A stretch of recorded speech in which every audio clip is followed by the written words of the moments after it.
Me kënaqësi do dohet ndaja sot dy vendime që propozohen dhe që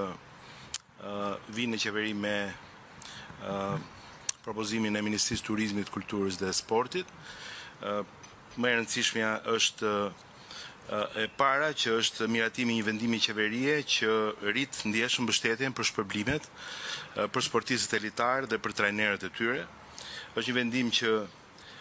garanton një skemë më të drejtë të shpërblimeve për sportet me disa disiplina dhe që do të ketë efekt nga muaji prill 2026.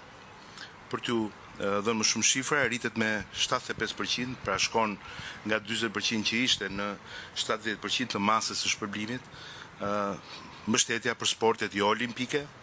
rritet me 25% nga 40% që ishte, pra nga 40% që ishte në 50% e masës së shpërblimit për trajnerët e këtyre sportistëve elitar, rritet me 43% trajtimi ushqimor ditor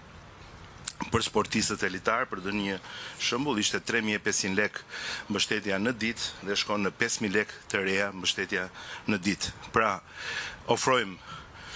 një mbështetje më të madhe, garantojmë një skemë më të drejtë për të pasur një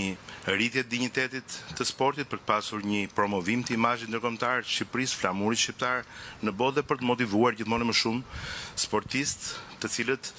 të bëhen elitar, të kapin rekorde të larta dhe të luftojnë për rezultate sa më të larta.